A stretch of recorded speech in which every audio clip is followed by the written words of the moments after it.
Q Review Print Speaking to the Blind, celebrating 40 years of audio newspaper production. Welcome to this week's edition of the Herald Scotland podcast, recorded at the Bishop Briggs Media Centre by our amazing volunteers. You can get in touch with us via Facebook, Twitter or Instagram using @CuneReview, that is @ CUEANDREVIEW. You can also contact us directly by emailing information@cunereview.com. That is INFORMATION @CUEANDREVIEW.com, or by calling 0141 772 3976. That's 0141 772 3976. The Herald Scotland, on Wednesday the 18th of September 2024. From the news section. Arrest made after male found in possession of large machete in Glasgow. This article is written by Mark McDougall and read by me, Corey. A man has been arrested in Glasgow after being found in possession of a large machete while in public. The incident happened in the Pollok area of the city on Tuesday, September 17th, and police seized the item when they were arresting him. He will appear in court at a later date, and it's not yet known what age the male was, with police yet to release those details to the public. An image of the machete was shared online by Police Scotland when they revealed the news to the public as they looked to reassure people in Pollok not to be worried. A statement from police said, Pollok officers yesterday arrested a male who was in public in possession of a large machete. The item has been seized and is no longer within your community. A report has been sent to the Procurator Fiscal, and the male will attend court at a later date. That article was from the Herald Scotland. It was from the news section. It was written by Mark McDougall, and it was read by me, Corey. The Herald Scotland, on Wednesday the 18th of September 2024. From the news section. Walker Paul Conway found after a week missing in Knoydart. This article was written by Jodie Harrison, and it's being read by me, Corey. The family of a walker who was found safe a week after he went missing have thanked those who helped trace his whereabouts. Paul Conway, 67, had travelled to the Highlands on September 10th from the Newcastle area, attempting to complete a walk between Glenfinnan and Inverary in Knoydart, a remote peninsula in the Lockerbie area. He had last contacted his family at around 6:40 p.m, and was later reported missing after he failed to arrive at his destination on September 13th. According to Bing Maps, it is around an 8-hour and 55-minute walk of 27.7 miles. Extensive searches were carried out, and he was traced safe and well on Tuesday in a remote area south of Loch Morar, having become lost while en route. He was taken to hospital as a precaution given the extensive time spent outdoors, but was otherwise uninjured. Paul's son, Chris Conway, said, On behalf of the whole family, I would like to extend our heartfelt thanks to everyone involved in searches for our father over the past few days. He is in good health and good spirits after his experience, and again I would like to thank everyone who has helped find him and bring him home safe. Inspector Ross McCartney of Fort William Police Station added, We are delighted that Paul has been found and reunited safe and well with his family. This was a challenging and protracted search involving a number of partner agencies and specialist police resources. These include Lockerbie Mountain Rescue Team, the RAF Mountain Rescue Team, Search and Rescue Dog Association, HM Coast Guard, and the Police Scotland Mountain Rescue Team. We are grateful to everyone involved in the search for their efforts in bringing about this positive outcome. That article was from the Herald Scotland. It was from the news section. It was written by Jodie Harrison, and it was read by me, Corey. For the Herald, Wednesday the 18th of September 2024. Sports section. SPFL has the highest top-flight attendances per capita in Europe, study confirms. And this article is by Robbie Hanratty and is read by Ross. In a remarkable demonstration of passion for football, Scotland's top-flight league has outperformed all other European leagues in terms of match attendance per capita, according to the latest UEFA report. The SPFL's William Hill Premiership recorded an impressive 18.36 attendees per 1,000 residents during the 2023-24 season, nearly doubling the figure of the next closest league.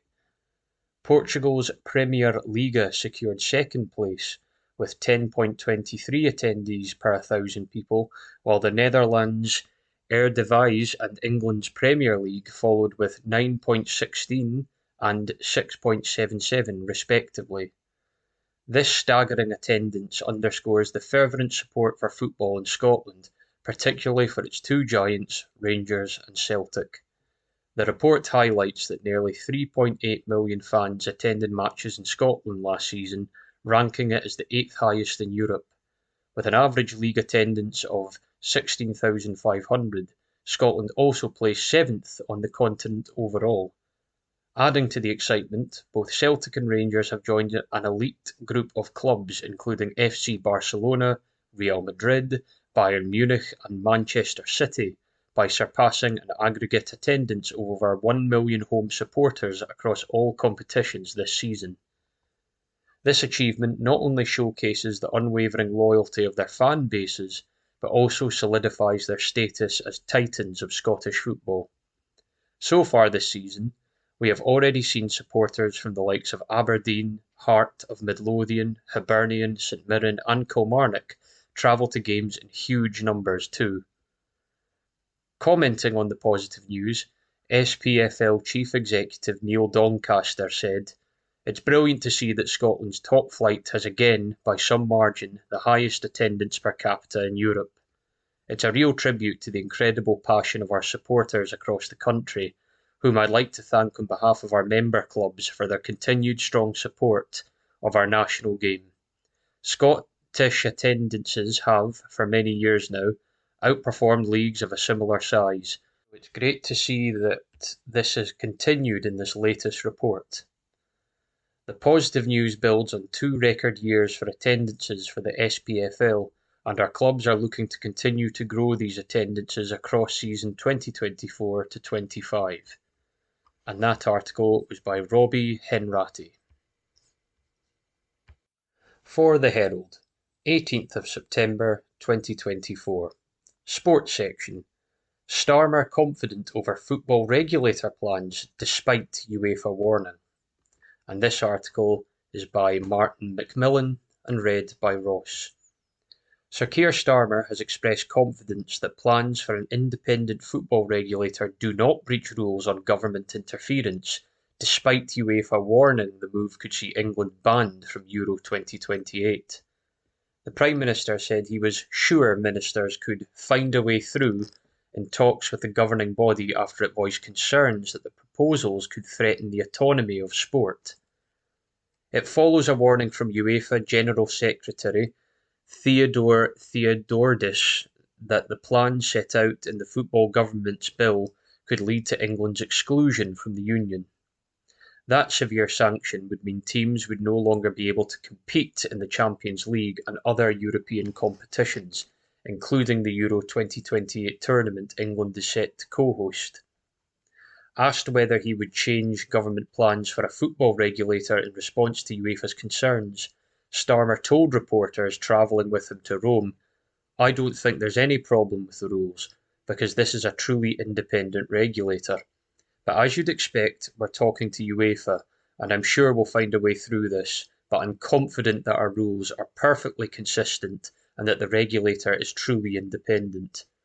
But of course, we're talking to UEFA to make sure that we can ensure that everything is possible." Asked if he was seeking to persuade UEFA that the government plans did not amount to breach of the rules, Starmer said, "I mean, I don't think it does. I don't think it's a problem. But of course, we'll talk to them if they've got concerns.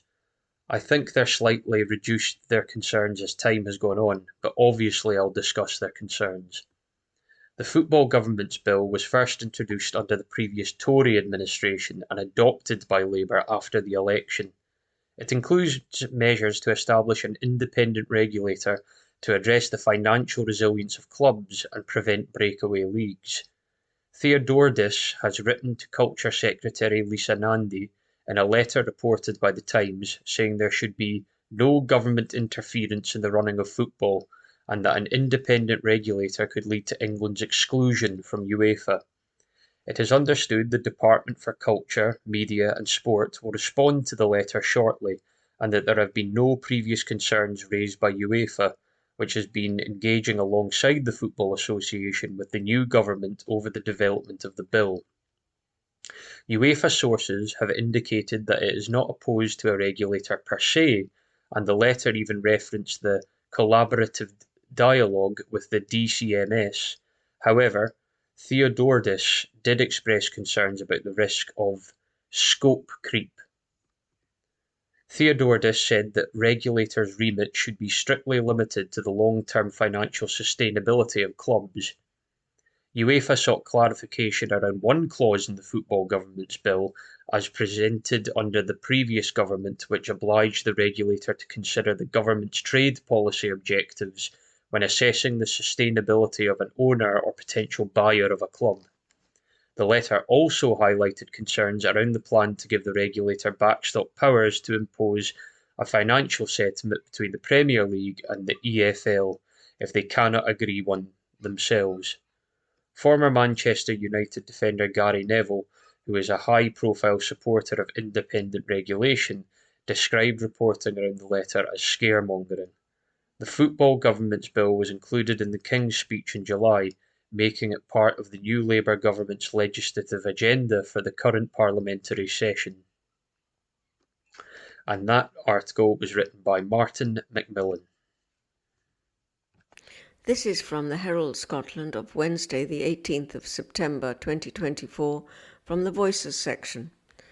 The madness of Police Scotland bosses knows no bounds. This article is by Callum Steele. Petitions are usually dreary things, habitually thought up by those with an overinflated sense of importance. They stand alongside pledges as a vehicle for those riven by self-loathing, as a way of bringing some worth into their otherwise humdrum existence. After all, signing up for a cause or campaign they didn't know they cared about before is a great way to score some valuable endorphin-causing clicks on the socials. But as with every rule, there is an exception to prove it.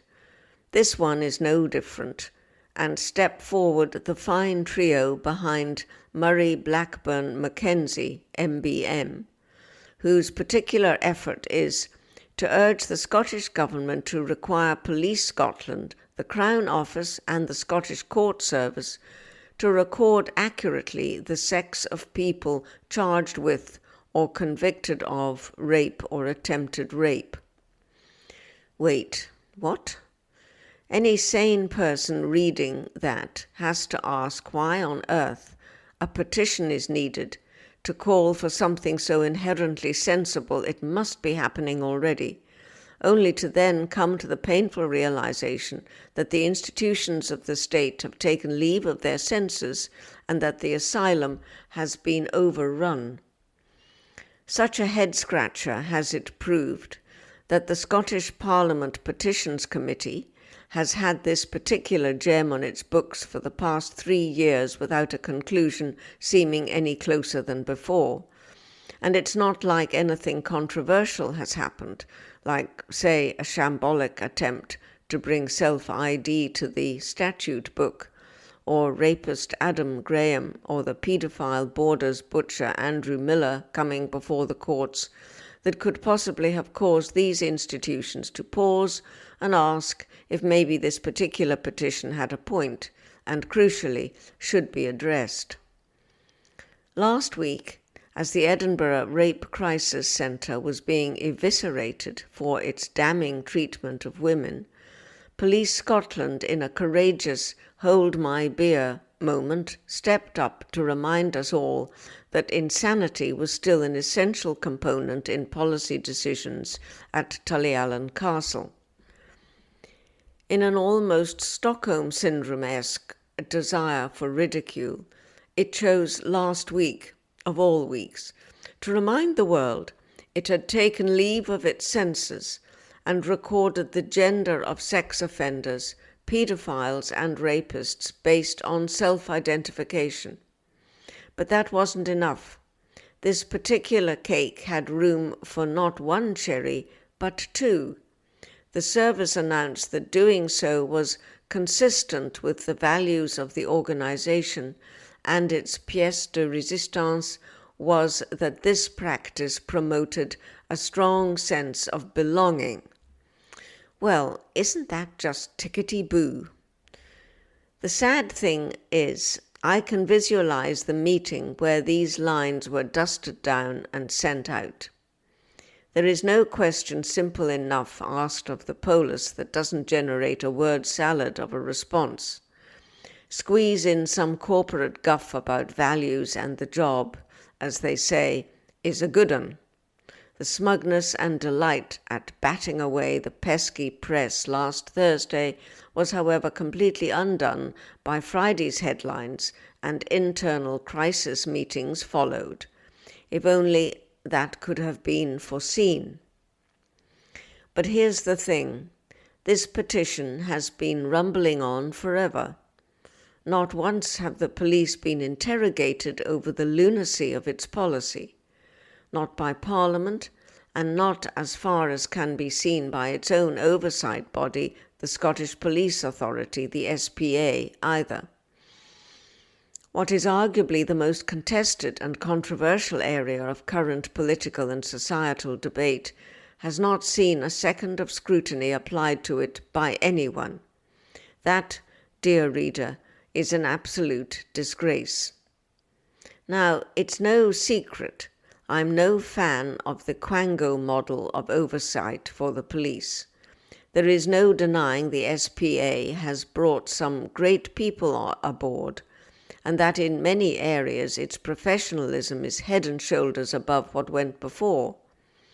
That being said, the lack of democratic input is a failing that cannot be overcome by anything other than wholesale change. One thing above all others shows that, and it's the inability, or even worse, unwillingness, to scrutinize in the public interest what the hell the service is thinking on this subject. Senior officers would be skewered as to whether they perceive a conflict in telling women they will take their complaints of sexual assault seriously, while simultaneously telling them the gender fields of their attacker help promote a sense of belonging. They should be tormented relentlessly as to whether they have a grain of awareness as to the devastating impact their tone-deaf policy has on public confidence.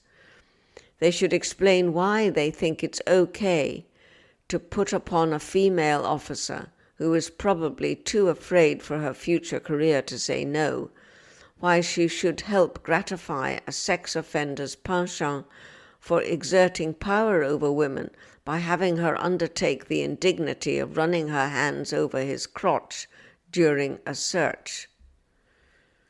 At the very least, I'd expect any scrutiny body worth its salt to have a degree of curiosity about such things, but not the SPA. That might cause some rumbles, and the chairman can't have that. The SPA has a long and pitiful history in holding the service to account.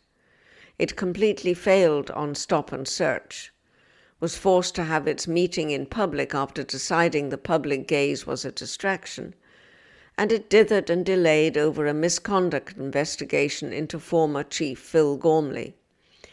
More recently, it signed off on the purchase of a £200,000 armoured car that will never turn a wheel in anger, and is overseeing the effective eradication of remote and rural policing as though it's a mere accounting exercise.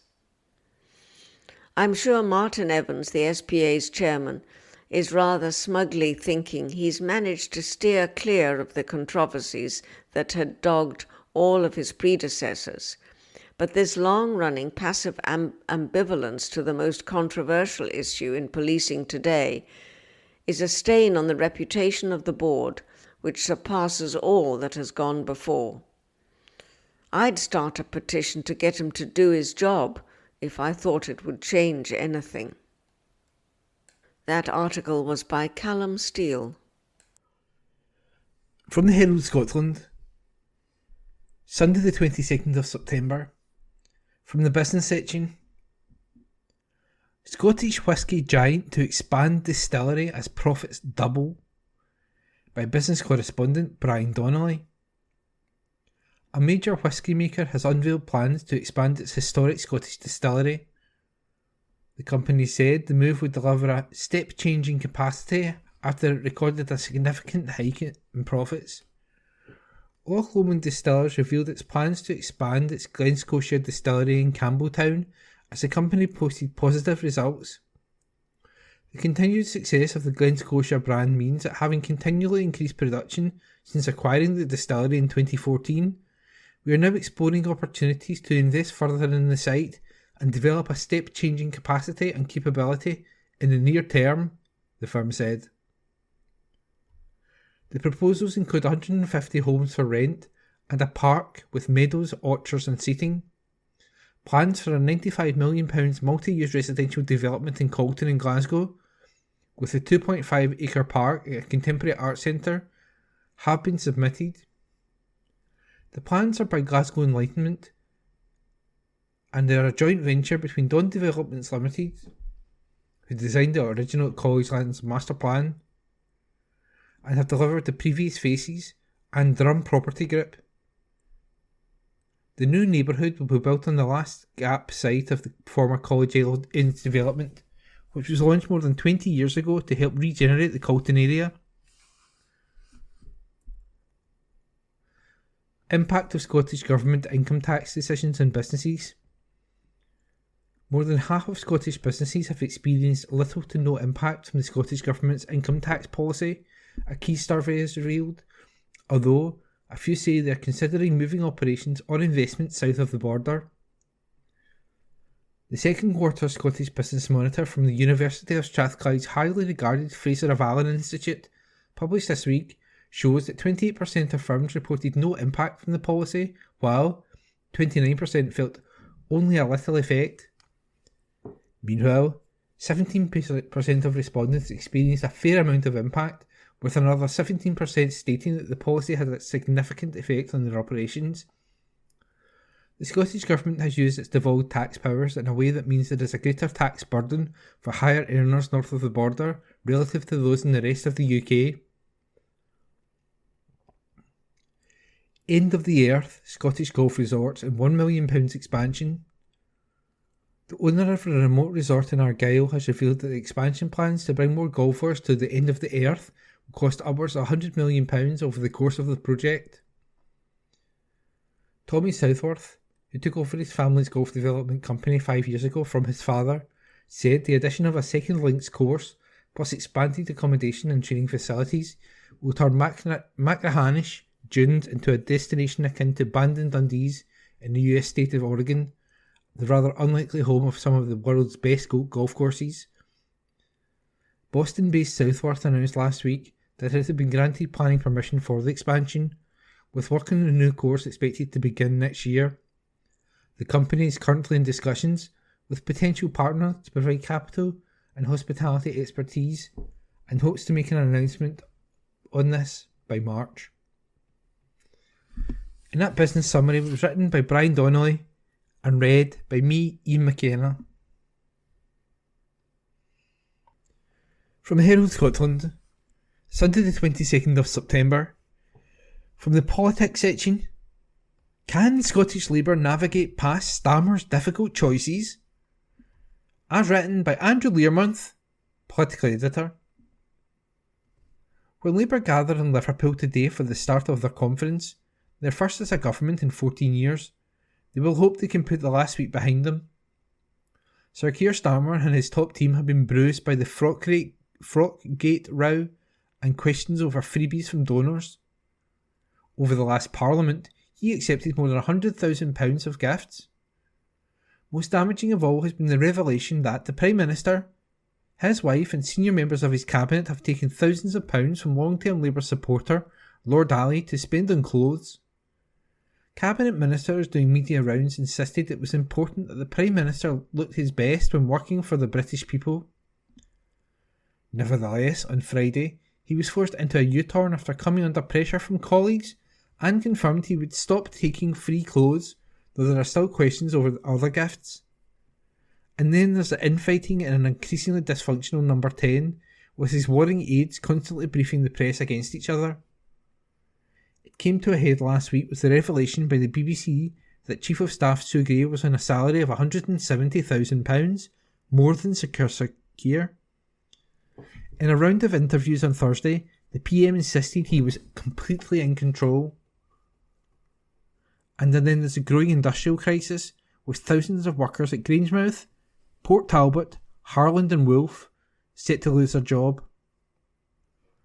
All of this is before he even gets onto the economy and the difficult choices needed to plug the £22 billion black hole in the public finances Sir Keir and his Chancellor say has been left by the last Tory government. Fixing the country is like fixing a house, the Prime Minister told a group of Scottish journalists in Number 10 earlier this month. If you find you got damp or a crack in your house or foundations, the temptation to paint over that is huge. And I've seen politicians who over and over again say, here's the sunny uplands. We've already arrived. I've painted the house. It looks beautiful. Look at that. But then the damp comes back. Cracks come back worse than before and the foundations aren't secure. This is why, he argues, he and his government need to make tough choices like scrapping the winter fuel payment and not scrapping the two-child benefit cap. It is why next month, Chancellor Rachel Reeves will set out a budget which, we have already been told, will be painful and will likely include some tax rises and spending cuts. As anyone who has had to tackle damp or cracks in the foundations will know, these are big expensive jobs that take time. And while there may be 4.5 years until the next general election, there are now only 19 months until the next Holyrood vote. Can the Prime Minister get the House fixed before Scotland chooses whether to stick with the SNP or change to Labour? Polling released this week, commissioned by Progress Scotland, the think tank founded by the SNP's Angus Robertson, suggested those difficult decisions were already leading some of those who backed the party in July to have regrets. As to how they would vote in a general election, 31% of Scots said Labour, down 4 points in the general election. Some 44% of Labour voters in Scotland think Sir Keir's government has failed to meet expectations. A similar poll across the UK for YouGov found that 1 in 7 of those who voted Labour less than 3 months ago now regret doing so. One SNP source described it as proof of buyer's remorse. It does put Anis Sarwar in quite a difficult position, Dr. Currie Brown Swan, a lecturer in politics at the University of Stirling, tells the Herald on Sunday. He would have probably hoped to go into 2026 with the SNP obviously severely wounded, both by self-inflicted and external events, with a message of hope and change. And what we're seeing is quite a different message from the Labour government at Westminster, that things are really going to get hard and that there are unpopular decisions which will have to be taken. That puts Scottish Labour in a difficult position. I don't think it's a position which will fatally impede their ability to win the next election, but it does make things more challenging, and it'd be interesting to see the dynamic between Keir Starmer and Anis Sarwar in the conference and going forward. The two men are, she says, ideologically close. Personally, they seem to have a relationship. They seem to like each other, which has not always been the case between Scottish and UK Labour leaders. Not only does 2024 mark the 10th anniversary of the independence referendum, it also marks the 10th anniversary of former leader Joanne Lamont accusing colleagues in the party of trying to run Scotland like a branch office of London. Have they managed to shake that label off? I think so, says Dr. Brownswan. I think where that might come back if there's another really unpopular decision taken and it becomes difficult for Scottish Labour to answer that for that decision and say, well, this is a UK-wide policy. I'm really struck at how little of a honeymoon Keir Starmer has enjoyed, the Labour government has enjoyed. It's quite remarkable. Ken McIntosh, the former Labour MSP and Holyrood presiding officer, tells the Herald on Sunday. There was that wave of enthusiasm on election day, and it lasted a bit of summer, but there's not really been much of a honeymoon. Mr. McIntosh, who now works as an associate director at Arden Strategies, the influential lobbying firm run by former Labour Minister Jim Murphy, points to that fundamental political truth uttered by James Carville, a senior aide to Bill Clinton. It's the economy, stupid. He believes the public is willing to give the government some time to turn things around. And there are big advantages in having a Labour government at Westminster, which I'm sure Anas will make the most of. There's the resources available.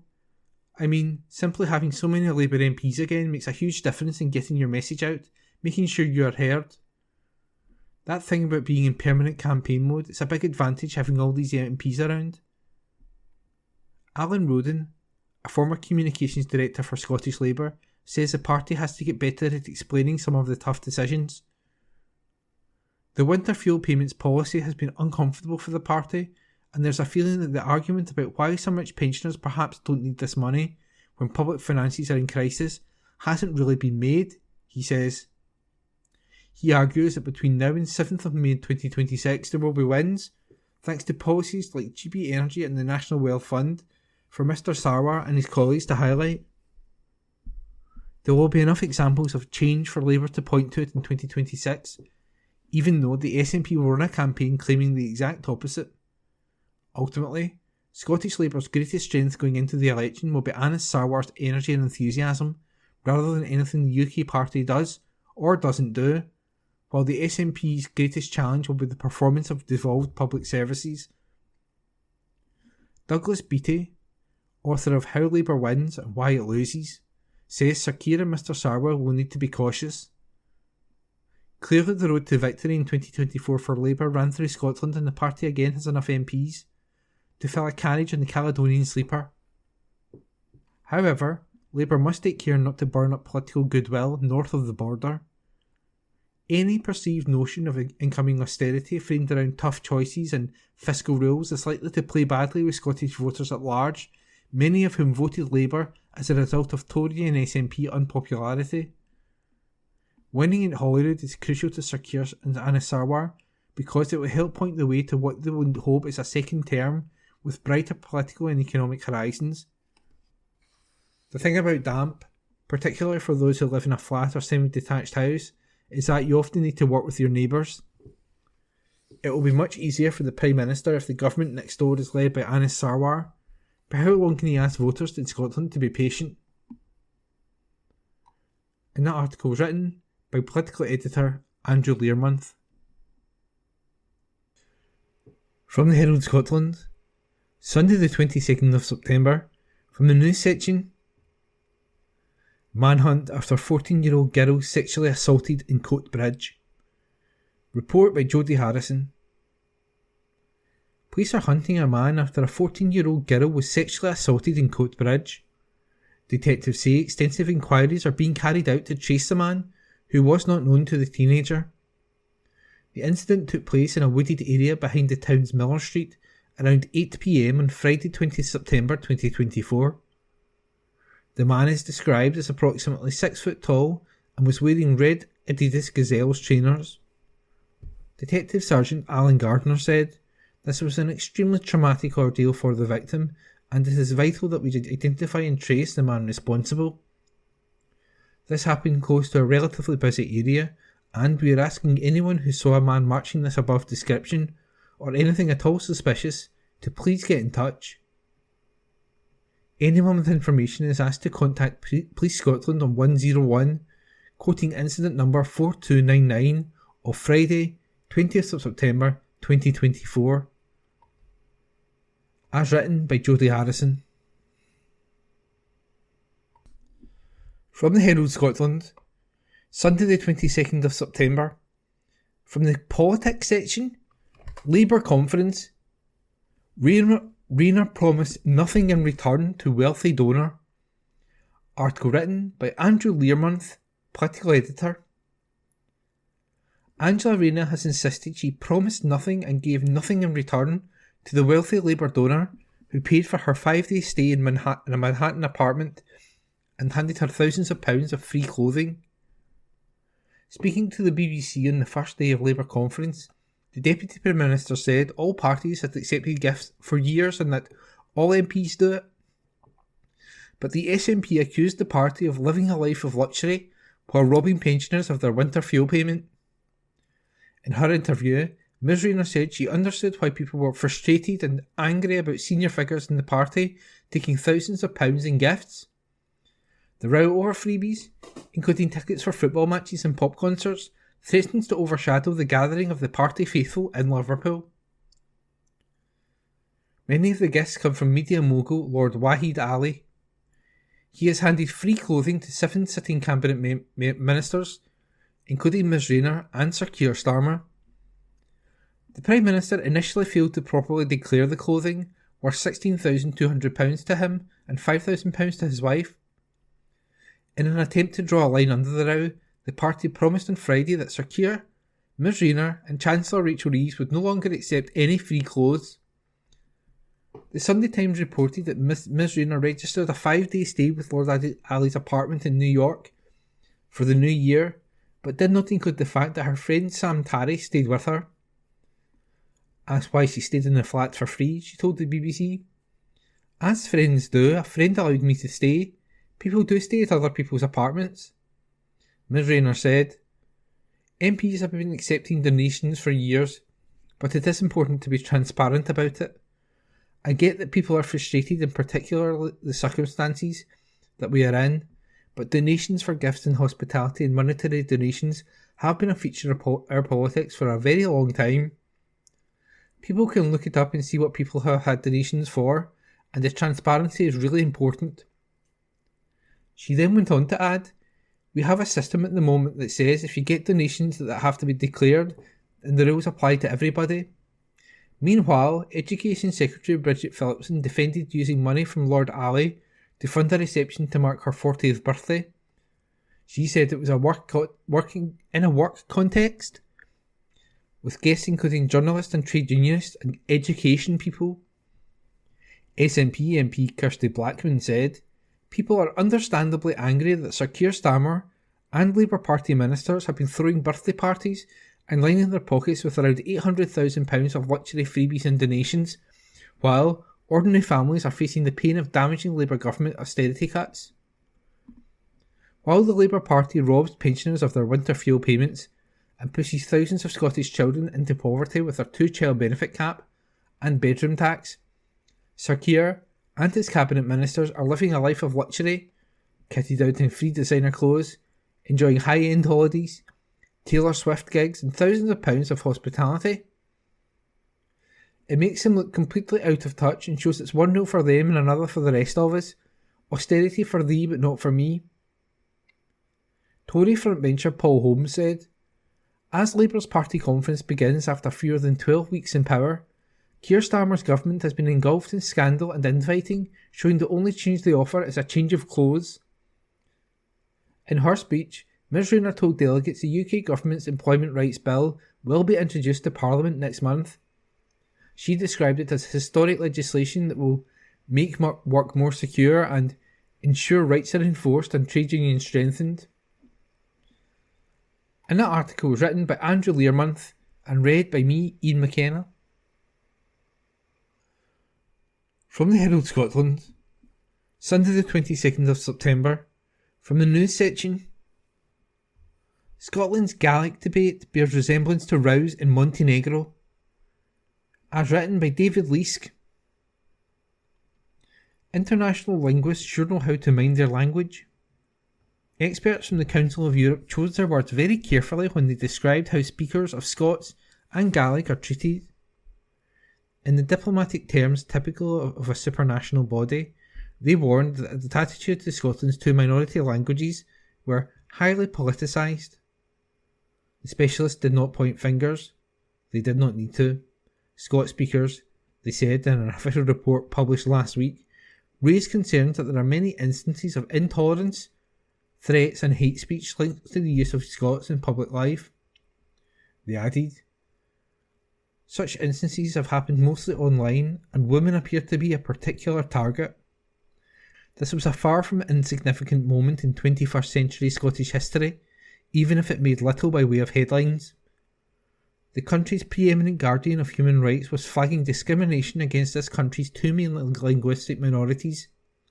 It was a wake-up call, or at least that was what it was supposed to be. Scotland's issues will feel familiar to lots of other Europeans. That is because there is nothing unusual about languages being heavily politicised on our continent. And this is especially true in places where there are contested, rival or overlapping concepts of nation and national identity, such as we see in the UK, or Spain, or the Russian Federation. Take Montenegro. The small Balkan state of 600,000 or so souls became independent in 2006 after splitting with Serbia. Its people, in a second referendum, voted by 55% to 45% for sovereignty. The ratio, if not the result, will look familiar to Scots. So too will its debate on language, which, nearly 2 decades after independence, is still raging. Why? Well, because there are people who do not think the state language of Montenegro is real. Montenegrin, they say, is just Serbian. Indeed, until the 1990s and the breakup of the former Yugoslavia, this was a pretty widespread political view. The two languages are certainly very similar, and their speakers have little trouble understanding each other. Something like 2 out of 5 people in Montenegro say they speak Montenegrin. More than a third identify as Serbian speakers. Montenegrin is written in the Constitution of Montenegro as a state language. Serbian is protected too for official use. So, by the by, is Albanian an unrelated language spoken by some 5% of Montenegrin citizens. People in Montenegro, as in Scotland, can get pretty het up about language. And perhaps, again as in our country, about what counts as a separate recognisable language. For the avoidance of doubt, Montenegrin secured recognition as a language from the International Organisation for Standardisation, or ISO, back in 2017. But that did not satisfy everybody. There is a movement of Montenegrin language deniers, or sceptics depending on how you want to look at the issue. Earlier this month, the populist presidents of Serbia and Montenegro, Aleksandar Vučić and Jakov Milatović, respectively, met at an international conference in Prague. Something happened at the event that really got tongues wagging about how people speak in the Western Baltics. Milatović said that, essentially, everyone in the region speaks the same language. Vučić told his Montenegrin colleague he was speaking Serb. I do, replied Milatović before adding, it is, essentially, the same language linguistically. Many people call it by different names. Back home, Milatović went on TV to try to smooth the issue out. The whole of Montenegro knows it, he said, according to the English language version of the online newspaper Café de Montenegro. I'm a Montenegrin speaking the Serbian language. On the other hand, I don't think that people who speak Montenegrin love this country less and vice versa. That someone declaring himself as a Serb loves the country less. I just don't put an emphasis on those things, but if someone asks, my answer is concrete. The right of every individual in this country to say which language they speak. There is a linguistic reality here. Serbian, Bosnian, Croatian and Montenegrin are closely related languages and have historically been lumped together as a pluricentric single language. They are similar but not the same. This is true, to one extent or another, of most languages in our continent, including in these islands. Scots and English are sister languages, essentially two twigs in a Germanic branch of the Indo-European language group. Gaelic and Irish are in the same tree, only on a Celtic bough. There are those, usually in social media rather than in mainstream public life, who will say Scots is English or Gaelic is Irish. Linguists, including those at the Council of Europe, will disagree. They are, unsurprisingly, unfazed by related language varieties. The rhetoric and the academic response would not be out of place in the former Yugoslavia. Is it worth thinking about ongoing controversy over Montenegrin here in Scotland? Maybe, because we are about to enter into a whole new debate about Scots and Gaelic, about their status in public life. Last week, the SNP government, after 17 years in power, put forward its first bill on Scots and Gaelic. This includes proposals to make the languages official, changing the way public bodies deal with the languages and their speakers. The last census, in 2022, counted about 1.5 million Scots speakers, with the highest concentrations in unionist heartlands like Orkney, Shetland and Aberdeenshire. That is more people than the SNP, even in its post-referendum pomp, was ever able to get to vote for it. That does not mean that Scots is widely used in public life. Only 0.3% of people said it was their main language. Gaelic is far less widely spoken. The census suggested 130,000 had some skills, though only 0.1% said it was their main language. English dominates in Scotland, especially in the public sphere. It is about a quarter of a century since the UK signed the Charter for Minority and Regional Languages under the Council of Europe. Spoken or written Scots or Gaelic can still trigger overt prejudice and abuse. As in Montenegro, the language question is intertwined with strong feelings about independence or the Union, about rival nationalisms. That, at least, is the view of the committee of experts sent by the Council of Europe. They have come up with a series of recommendations on topics like education and broadcasting. But they also called for specific protections for minority language speakers under the UK Equality Act. And they said it was time for Scots to decouple their attitudes to language from their politics. In their own diplomatic argot, they said, the Committee of Experts encourages the authorities to continue and enhance efforts to depoliticise regional and minority languages and to promote non-discrimination. This, as the Balkans and many other regions have demonstrated, is easier said than done. In an article written by David Leask. From the Herald, Monday, 23rd of September 2024, Sports section. Chantel Handy. I was a passionate player. I'll be the same as a coach. Exclusive by Susan Eaglestaff, sports writer. The decade and a half of Chantel Handy's life when she was a professional basketball player were, she's starting to realise, the easy bit. She may just be in the fledgling stages of her coaching career, but already it's dawning on the 37-year-old that the coming years are likely to be far more challenging than anything she encountered as a player. Handy has been appointed permanent head coach of Caledonia Gladiators women's team, which was the logical next step, given she had spent the closing stages of last season as the team's interim head coach. As a player, Handy has a wealth of experience under her belt. With 142 caps, she's GB's second most capped female player. She's an Olympian, a Commonwealth Games medalist with England, and played professionally in Europe for 12 years. But as a coach, Handy is a rookie. She's just weeks into her role as Gladiators' permanent head coach, but already the demands of the job and the differences from her playing days are becoming apparent. As a player, you're told what to do. You just look after yourself and you're pretty selfish. Whereas, as a coach, you've got 12 players to manage, plus management to manage, and so it's constant. Whatever's happening, you constantly have to be coming up with solutions, the English lady said. When you're a coach, you're never able to turn off, and it's your whole life, even more so than a player. As a player, it's easier to switch off, but as a coach, you literally don't get a day off because you have so much responsibility. I have to come up with everything that will help the players be successful, and that's draining.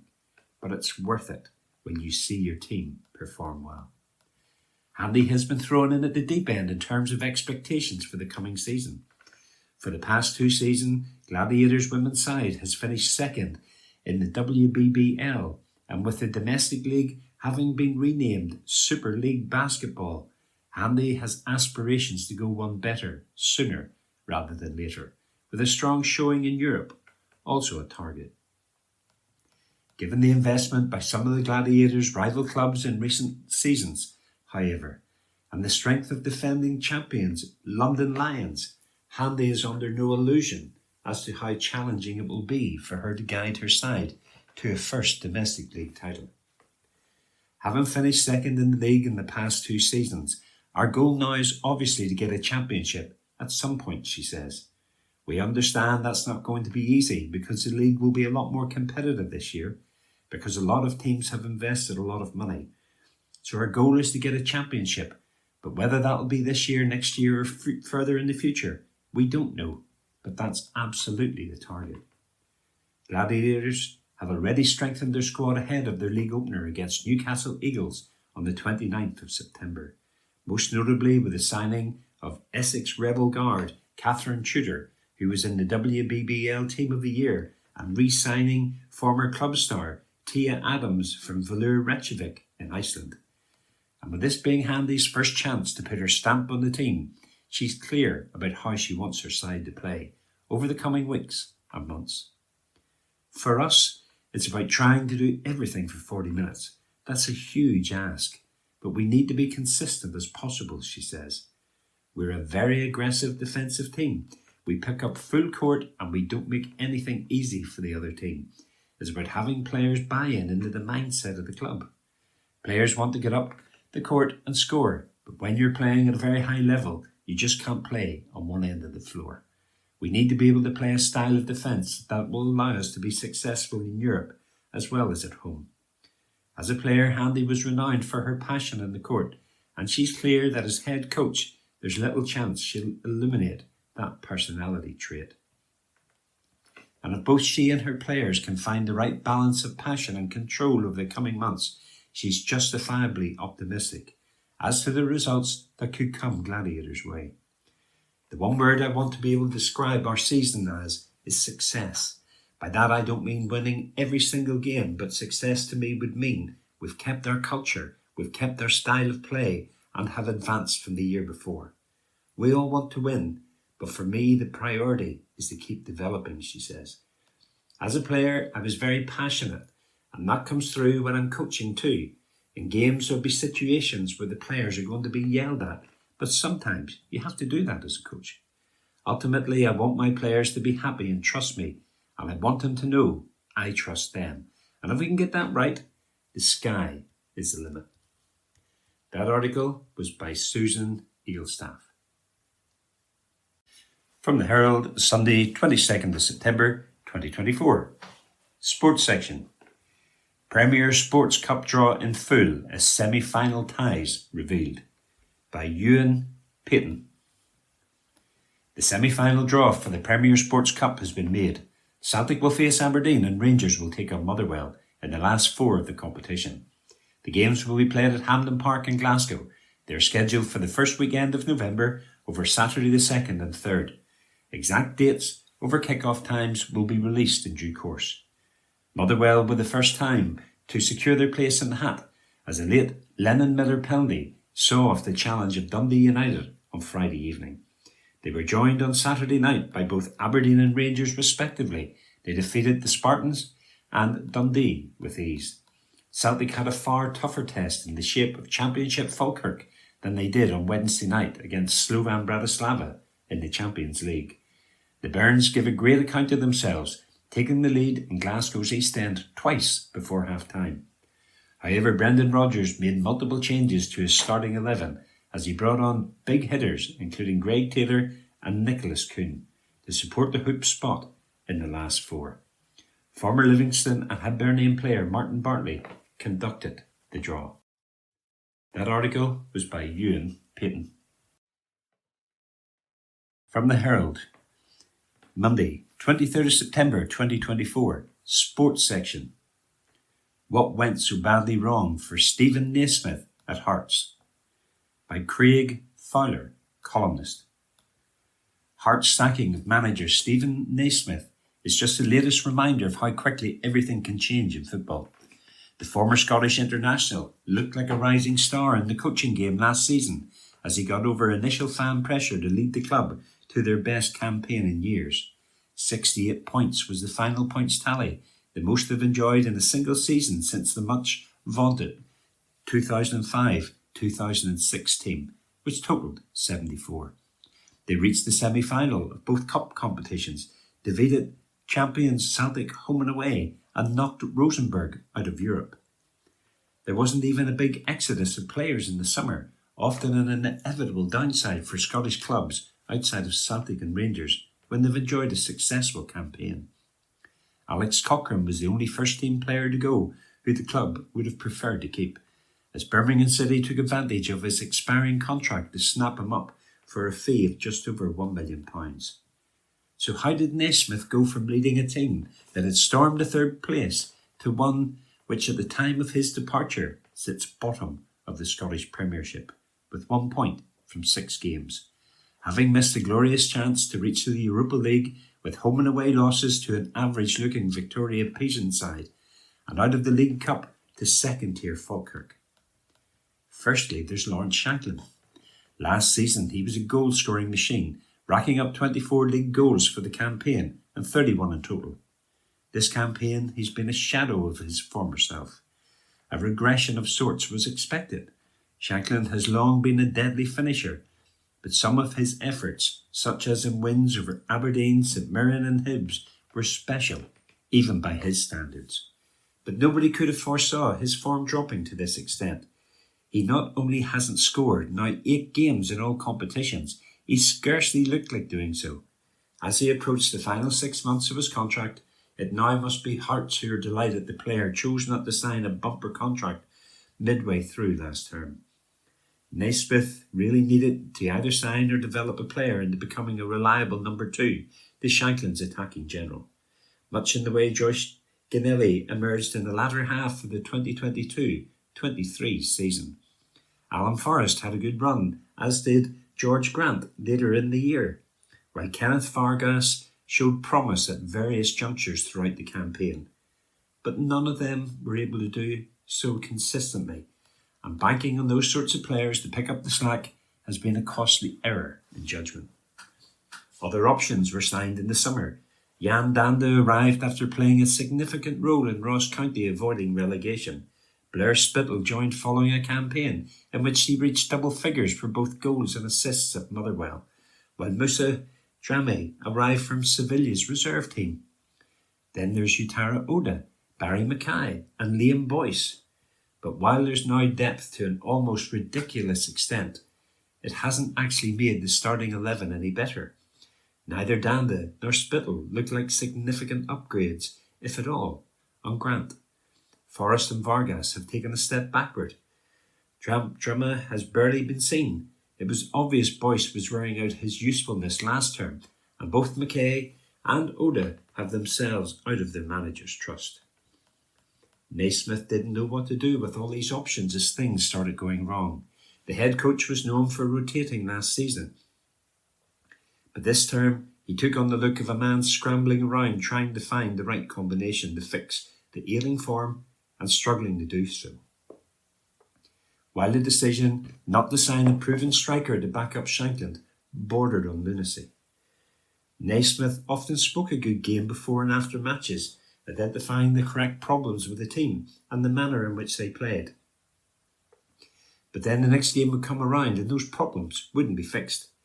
This even went back to last term, when even with the results, supporters were often underwhelmed with the performance. It became a running joke that Hearts would be joyless in the first half, but keep it 0-0 and won the game in the second period.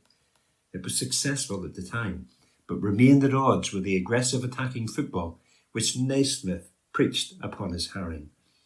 This, coupled with another promise that never transpired, a greater reliance on young players, meant there was often an air of resentment from the stands, which meant the manager had nothing to fall back on when things started to go wrong. The final nail was the disintegration of defence's solidity. While Shanklin was winning games last season at one end, the defence, led by the excellent Frankie Kent, after his arrival from Peterborough, was making sure they didn't lose them at the other. They had the third best goals against record in league and were particularly frugal from set pieces, losing just one goal from them all campaign. That's certainly not the case this time around. They conceded 2 apiece in each of their defeats to Motherwell and St Mirren, while Andres Salazar's short-back pass in the former and Gerald Taylor's bizarre own goal in the 3-1 loss at Dundee have been indicative of a pattern of individual errors which wasn't there before. There's certainly a lot of talent within the squad, and even if they may lack in certain areas, they should be performing a lot better than they are at this moment in time. But that's the job of a manager. Not did Naismith lead the team through this dreadful beginning to the campaign. He didn't look like he knew the answer to their problems. Once Saturday's defeat to St Mirren confirmed that the board was left with little option but to turn to someone else. That article was by Craig Fowler. From the Herald Scotland, Monday the 23rd of September 2024. From the Voices section. Ardrossan and the shocking side effects of the ferry crisis. Article written by Mark Smith, feature writer. I'm sure you don't need me to tell you how awful the Scottish ferry fiasco has been. The delays, the overruns, the overspends. But what we haven't spoken about so much is one of the shocking side effects of the crisis, the impact on Ardrossan, its harbour and its people. So let's talk about it. The basic problem is that the folk who live and work in the town have been neglected and forgotten over the crisis. From the start, no one listened to them when they said the new ferries were the wrong choice. No one listened to them when they said they were worried about the effects the ferries could have on the harbour. And it now looks like no one is listening to them when they say they need immediate action to protect the future of the town. Over and over again, this is how public policy fails. No one listens.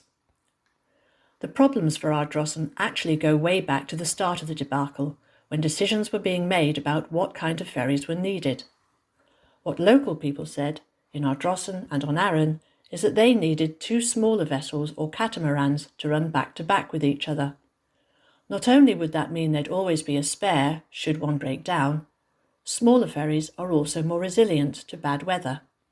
And most importantly for Ardrossan, smaller boats would also have avoided the need to upgrade and expand the pier to accommodate the much bigger Glen Sannox. But again, no one listened, and the bigger ferries were chosen, meaning a major refit for Ardrossan Harbour was necessary. Now this would have been fine, if expensive, had a coherent business plan been formed right at the beginning, and the parties involved had cracked on with it.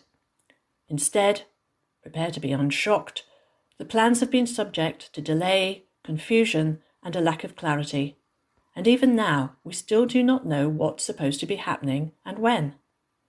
First, we were told it would be announced last year, then this year, and now God knows when it'll be.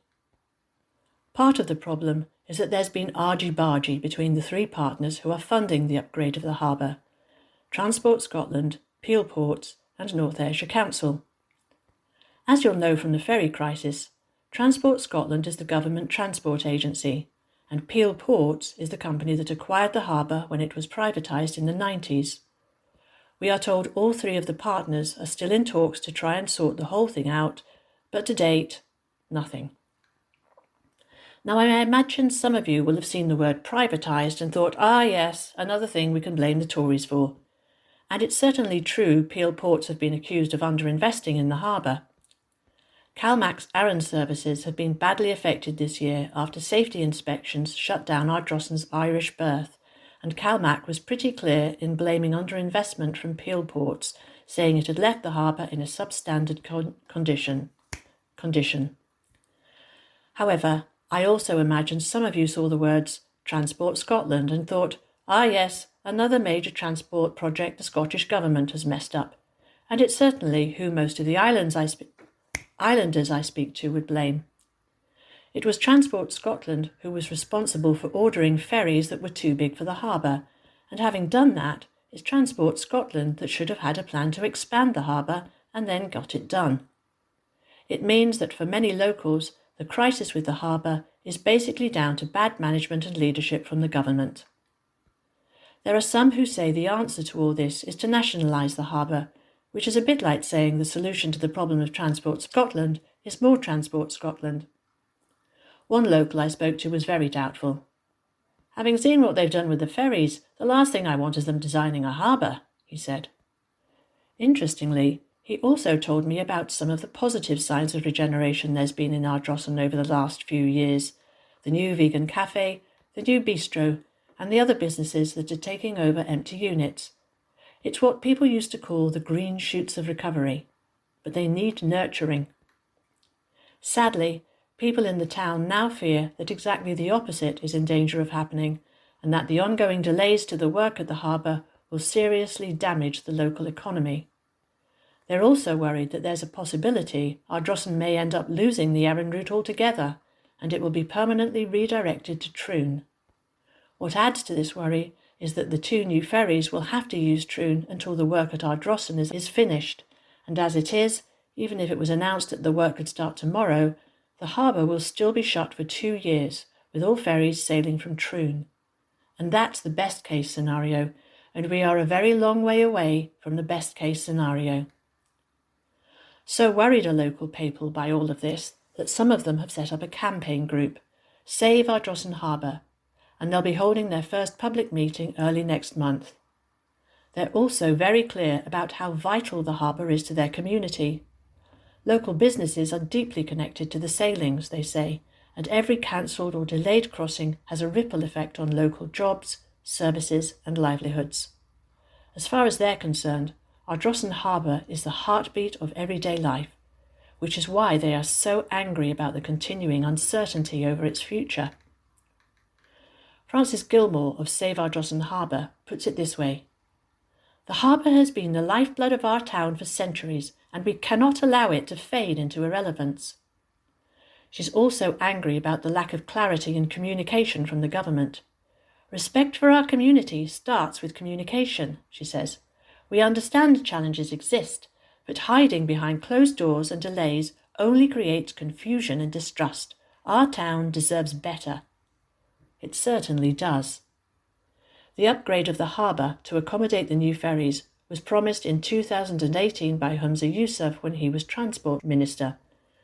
But no agreement between the partners could be reached, and the whole thing was called in for a review by Transport Scotland last summer amid worries over rising costs. An announcement on the future was then expected this summer. We're still waiting. The folk at Save Ardrossan Harbour say the longer it goes on, the more the future of the harbour is at risk. So here's what they need: a clear public commitment from the government on retaining Ardrossan as the mainland port for the Arran ferry, a clear statement on why there have been delays, and, most importantly, a clear action plan that lays out what work will be done and when. In the words of the campaign group, after years of neglect, stalled progress, and a lack of clear communication, the time for action is now. That article was written by Mark Smith and read to you by Elizabeth. From the Herald Scotland, Monday the 23rd of September 2024, from the Voices section. Scottish income tax moves, hands raised in horror. Article written by Ian McConnell, Group Business Editor. Last Wednesday saw the 10th anniversary of the Scottish independence referendum. In some ways, it seems like it was not that long ago. However, in other ways, especially given the amount that has happened since, it seems as if it was in the distant past. From a business and economic perspective, we have seen plenty of turbulence and mistakes since. Chief among the foolishness has been the incredibly damaging hard Brexit from the Conservatives. The Brexit vote, of course, was in June 2016, and it took until the end of 2020 for the Tories to drag the UK out of the single market in the most damaging of ways. Labour is carrying this hard Brexit torch now, as the new government refuses to contemplate rejoining the European Union, single market, or even the customs union. The Brexit vote seems like an excruciatingly long time ago. Of course, we have had the coronavirus pandemic in between, which caused great economic turbulence as well as taking a terrible human toll. In the 10 years since the independence referendum, there has been much focus on the Scottish Government's performance. One of the main points of attention, not surprisingly, has been Scotland's devolved income tax. This is not surprising because it is one of the key devolved powers, and income tax policy in Scotland has in recent years diverged significantly from that in the UK as a whole. While the spotlight has often been on rates of income tax, particularly for higher earners, the key divergence arises from the much lower threshold at which people in Scotland start paying higher rate tax. There is much politicking over Scottish income tax. Looking through this noise, the key fact is there is a greater income tax burden for higher earners in Scotland than for their counterparts elsewhere in the UK. Many of the SNP's political opponents, and some in the business world, have held up their hands in horror over this. However, net inward migration to Scotland from elsewhere in the UK during this period of significant differentials in income tax has been among the things which has suggested worries over the impact on business and economy north of the border have been overdone. And a survey of more than 300 Scottish businesses on the burning issue of devolved income tax policy by the University of Strathclyde's Fraser of Allender Institute made for interesting reading. My column in the Herald last Wednesday noted that, for the more hysterical of the Scottish Government's critics, the survey on businesses' views of how devolved income tax policy has affected them might have come as something of a surprise. More than half of Scottish businesses have experienced little to no impact from the Scottish Government's income tax policy, the Fraser of Allender survey revealed last week, although a few say they are considering moving operations or investments south of the border. The survey shows 28% of firms reported no impact from the policy, while 29% felt only a little effect. Meanwhile, 17% of respondents experienced a fair amount of impact, with another 17% stating the policy had a significant effect on their operations. My column last Wednesday observed, the most interesting finding from this, especially given the narrative of doom and gloom, is that 57% of the businesses surveyed believe the Scottish Government's particular income tax policy has had either little or no impact on them.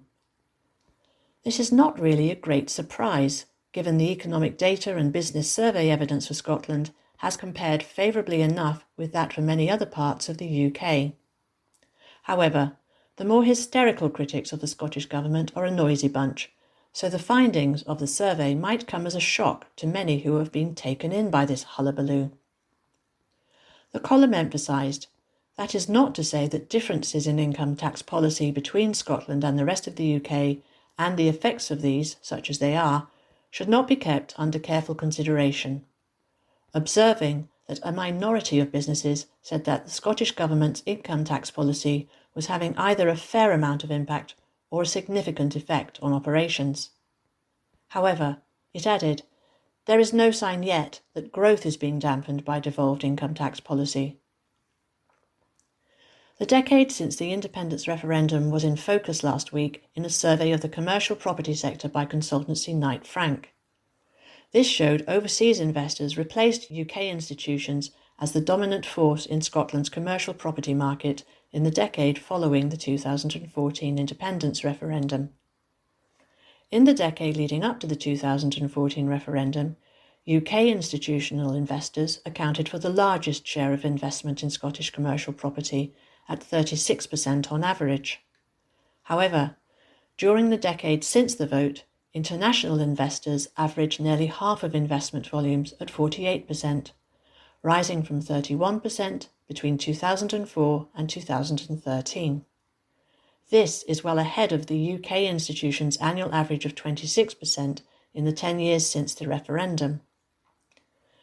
Average annual investment volumes have largely remained consistent at £2.45 billion pre-referendum and £2.48 billion in the decade that followed, Knight Frank noted.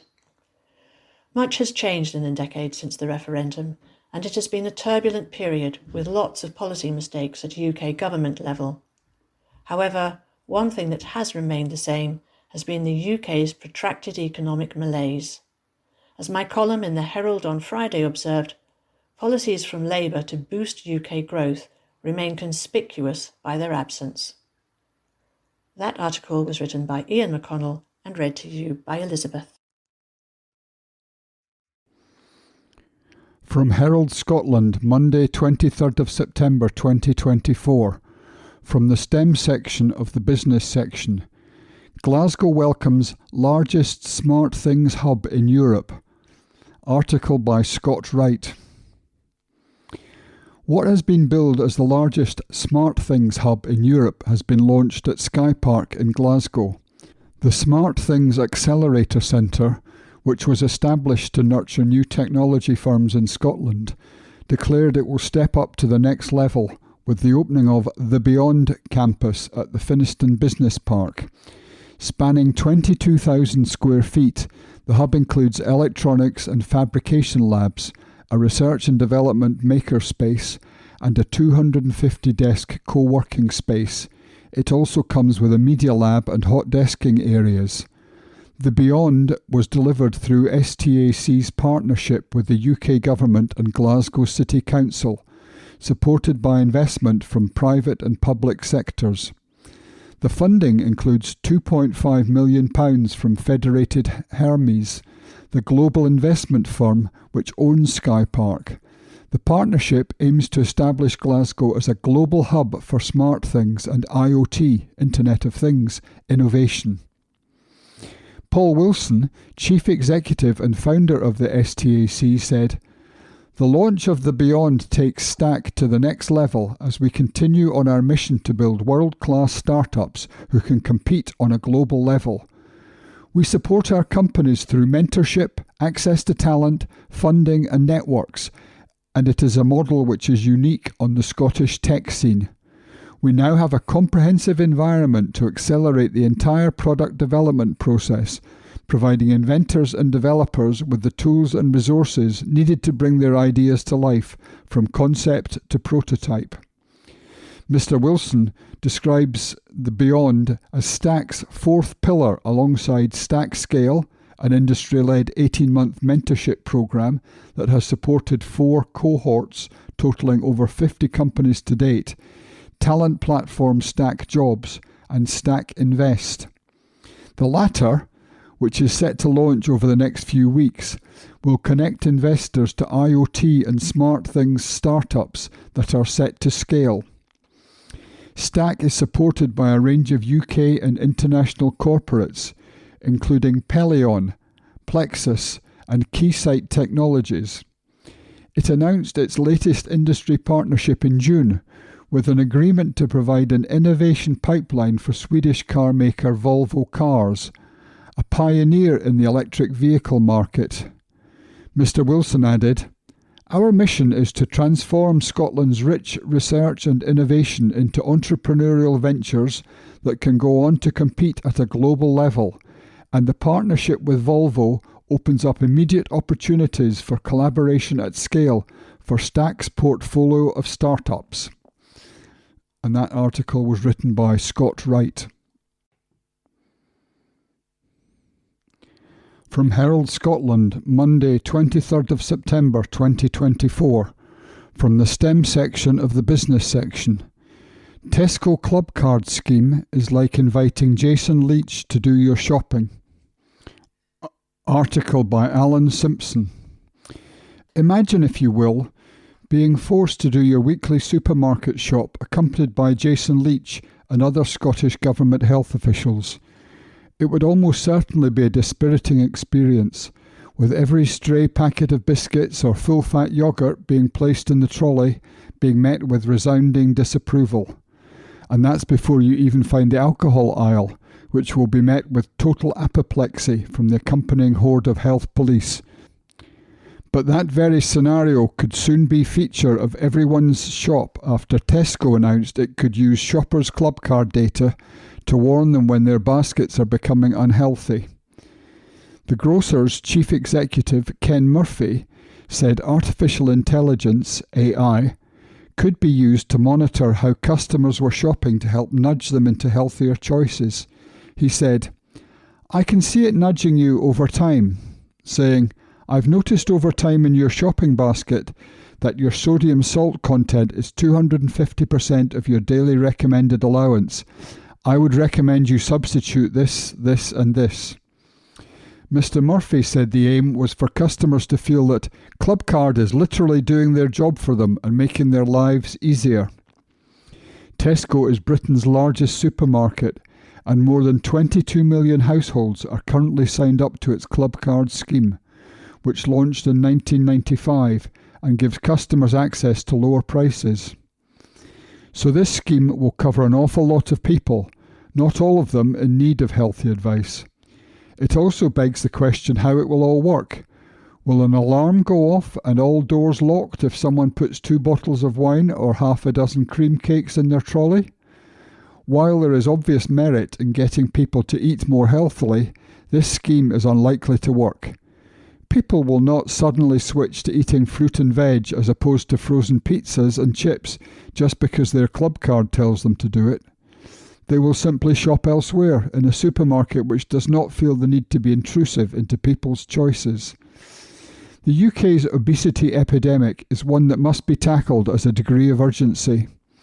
But using AI to monitor what you buy is a retrograde step that has sinister undertones. Will your shopping data, for example, be shared with your GP surgery, and once they find out what you've been eating and drinking, stop offering their services on the grounds that your ill health is your own fault because of your diet? But it is becoming increasingly clear that this is the direction of travel for the NHS. Preventative medicine is absolutely the right way to go to try and get the NHS back on track. We are all living longer, but falling ill earlier, which is putting intolerable strain on the service. Things have to change, but it needs to be targeted and not a one-size-fits-all approach. UK Health Secretary Wes Streeting alluded to the fact earlier this week as he announced a radical shake-up of the NHS south of the border. Insisting he was not the fun police, he said that the goal was to change people's habits so they needed less treatment for lifestyle illnesses. I suppose the logical process would be the NHS not treating people deemed to have brought it upon themselves. Then the NHS can be left to just treat healthy people instead, which is probably the ultimate goal. And that article was written by Alan Simpson. This is from the Herald Scotland of Tuesday the 24th of September 2024 from the Voices section. Buffer zone introduction is a milestone for women's rights. This article is by Rona Mackay. I don't know about you, but as a kid, I couldn't wait to make my own decisions, to be taken seriously and listened to as an adult.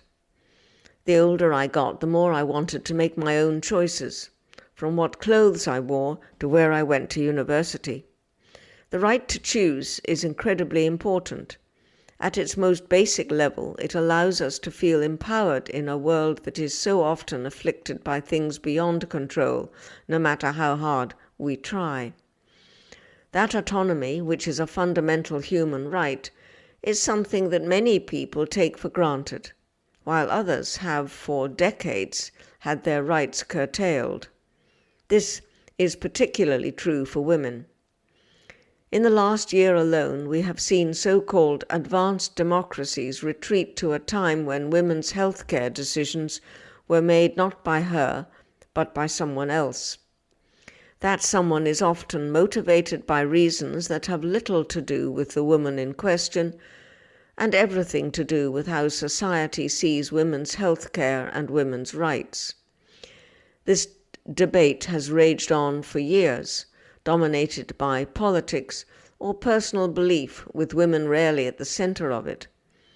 This is a conversation that should have health and bodily autonomy at its heart, But instead, wider narratives are weaponized in a way that ignores the best interests of women. And the consequences are obvious. In the United States, 17 out of 50 stated have outlawed almost all abortions. Another 8 allow very limited access to the procedure, while 11 are to hold referendums on the issue this November. Across the world, 40% of women who are of reproductive age, 753 million, live under restrictive abortion laws. These figures are devastating and completely intolerable in the 21st century. There is simply no excuse for this. But while some have taken a step backward, others have moved forward. In the last 30 years, over 60 countries have liberalised their abortion laws, and I am so proud that Scotland is one of them. We are not only protecting, but we are advancing women's rights, and today is an important step in that journey as the Abortion Services Safe Access Zones Scotland Act comes into force. This legislation will ensure that women and girls can access vital, life-saving healthcare free from judgment or harassment. Crucially, their right to choose is further protected and enhanced, empowering individuals to determine the course of their own lives. I pay tribute to Scottish Green MSP Gillian Mackay's dedication and tenacity in fighting for this change, and to every girl who longs to make her own decisions about her own future. I am so pleased that the Scottish Parliament has made that a little bit easier today, by recognising that a woman's decisions about her own body and health care are hers alone to make. We are ensuring they can live life as they want to. Nothing is more important than that. And as we celebrate this milestone, we must also remember the women and girls out there who have never had the right to choose their own path. I am heartened by the progress we have seen in this country, but I am heartbroken at the regressive steps taken elsewhere. I will always advocate for these women and for Scotland to play our part in ensuring that the change we've seen here goes beyond these shores. And to all the girls out there who can't wait to build a life of their own, never stop fighting for your right to choose and use your voice as much as you can to empower others. I was incredibly proud to work with Gillian on advancing change by passing this act, and I remain just as proud today as it becomes law. That article was by Rona Mackay. That concludes this week's edition of the Herald Scotland podcast. Please remember to subscribe to our channels at Review and to tell your friends about our service.